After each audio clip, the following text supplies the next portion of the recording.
Hey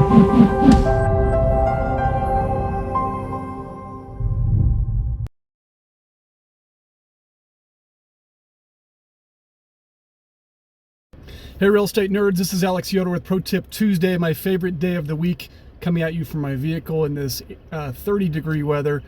And I wanted to talk to you about basically the 3 reasons that I'm cautious about taking a full year of rent in advance. Sometimes that question comes up. A tenant will want to apply for your property. They say, hey, can I just pay the full year in advance? And your immediate thought is, cha-ching!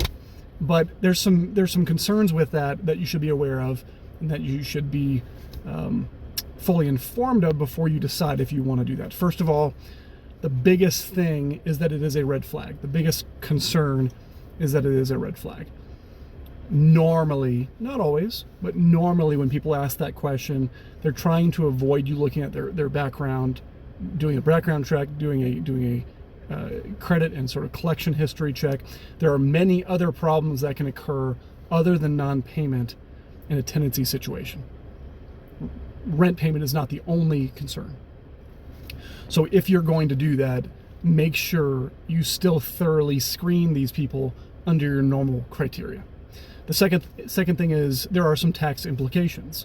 If I receive a full year of rent in November, for example, I will have to pay taxes for the full year received during this year, even though much of that money is for next year's rents. That's how that works with the IRS. Please confirm that with your CPA. So just be aware of the tax implications with that. And the final thing is, when we've had situations in the past, because I've done all these things, I've done all the things wrong, and I've learned the hard way with almost everything, because that's usually how I learn. We've had situations in the past, many years ago, where we would take a full year and that would go to the property owner. Now, as a property manager, that's a bad idea. Obviously, we should just be applying those prepaid monies to the months as they come up. So if you're going to do this as a property manager, do not send the full year to the homeowner. Apply them as the rents come up. But there are situations where you are a self-managing owner and you now have a big chunk of change. Maybe you have $20,000 or something for your full month of rent, and now you go and use that as a down payment on another rental property, or to buy a boat, or whatever it is that you want to do with your money.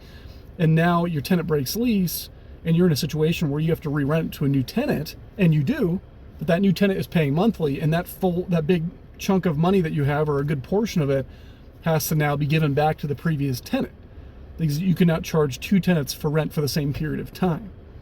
So those are my biggest concerns, my 3 biggest concerns if you were accepting a full year of rent in advance. So take heed and be cautious. That's all for today. We'll see you next week.